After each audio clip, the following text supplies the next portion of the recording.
Cell theory. क्या नाम है? Cell theory. तो याद रखिए सेल थ्योरी एक ध्यान सुनो।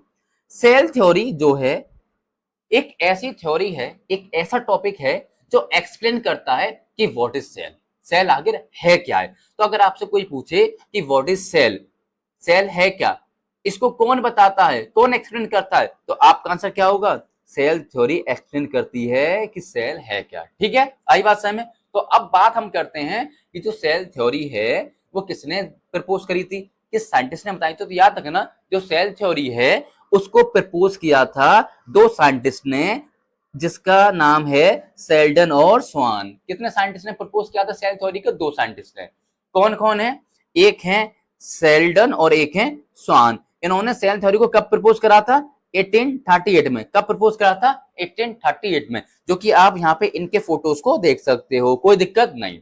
अब सेल थ्योरी में इन दो साइंटिस्ट ने, सेल्डन और स्वान जी ने बताया कि जितने भी प्लांट हैं और जितने भी एनिमल हैं वो सबके सब किससे मिलके बने हुए हैं? सेल से। किससे मिलके बने हुए हैं? सेल से। ये वाली बात किसने बताई?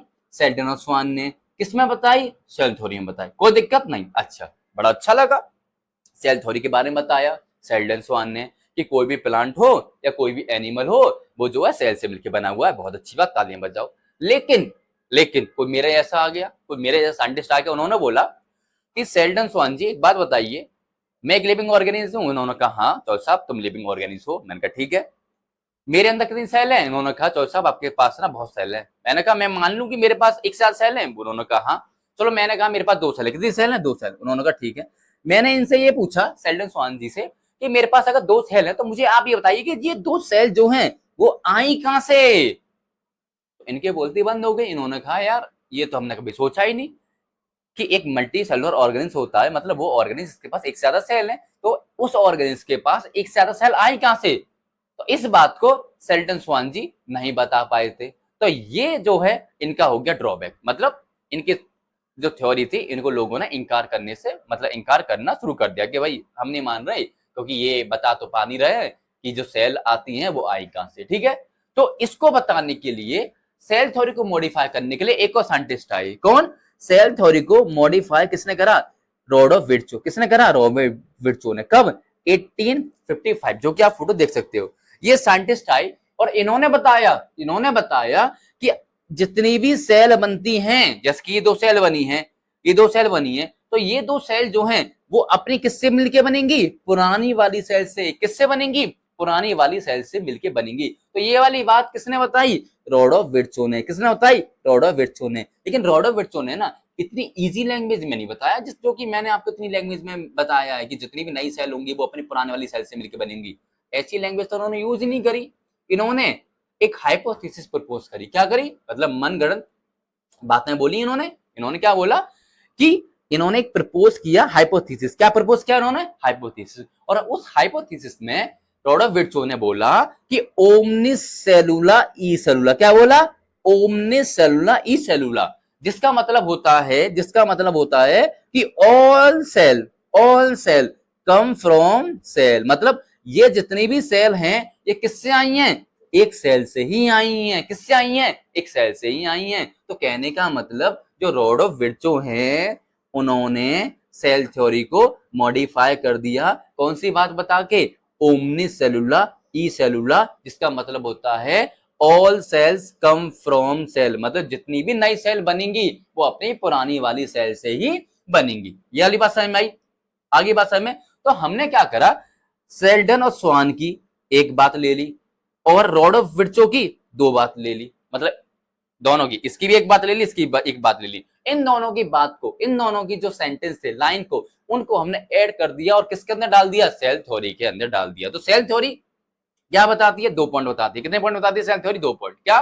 पहला कि ऑल लिविंग ऑर्गेनिज्म, जितने भी लिविंग ऑर्गेनिज्म हैं वो सबके सब कंपोज हुए हैं सेल के। मतलब वो सबके सब किससे मिलकर बने हुए हैं? सेल से। और सेल के प्रोडक्ट से, मतलब सेल के अंदर जो भी चीजें बनेंगी उससे मिलके बने हुए हैं सारे प्लांट और एनिमल, और सेल से मिलके बने हुए हैं सारे प्लांट और एनिमल। पहला पॉइंट क्लियर? ठीक है। दूसरा पॉइंट सेल थ्योरी के अंदर आता है कि जितनी भी सेल हैं वो अराइज हुई हैं from the pre existing cell. मतलब जितनी भी नई सेल बनेंगी वो किससे मिलके बनेंगी? अपनी पुरानी वाली सेल से मिलके बनेंगी। कोई दिक्कत नहीं। तो सेल थ्योरी के अंदर हम दो बात पढ़ते हैं। पहली बात ये पढ़ते हैं कि जितने भी प्लांट हैं, जितने भी एनिमल हैं, वो किससे मिलके बने हुए हैं? सेल से और सेल के प्रोडक्ट से। ठीक है, दूसरी बात हम ये पढ़ते हैं सेल थ्योरी के अंदर कि जितनी भी नई सेल बनेंगी वो किससे मिलके बनेंगी? अपनी पुरानी वाली सेल से मिलके बनेंगी। ये वाली बात, ये दो बात किसमें बोली? सेल थ्योरी ने बोली।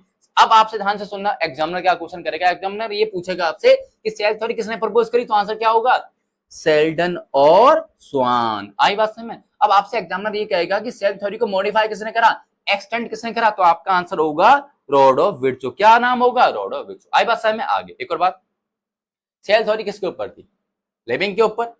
जितने भी लिविंग ऑर्गेनिज्म उसके ऊपर ही तो है। हाँ या ना? ठीक है, लेकिन हमारे हमारे अर्थ पे एक ऐसा भी ऑर्गेनिज्म है, ऐसी भी एक चीज है जो नॉन लिविंग है, जिसको हम क्या बोलते हैं? वायरस। क्या बोलते हैं? वायरस। तो याद रखिएगा कि जो सेल थ्योरी है वो अप्लाई नहीं होगी किस पे? वायरस पे। किस पे अप्लाई नहीं होगी? वायरस पे। क्यों? क्योंकि वायरस को हम कैसा मानते हैं? Living, non living. याद रहेगा। देखो वायरस के ऊपर ना अलग अलग बात होती है। देखो अगर वायरस मेरी बॉडी के अंदर होगा तो वो लिविंग कहलाएगा, ठीक है, और अगर वायरस मेरी बॉडी के बाहर रहेगा तो वो नॉन लिविंग कहलाएगा। हाँ या ना? तो इसीलिए हम जो हैं सेल थ्योरी को अप्लाई नहीं करते किसके ऊपर?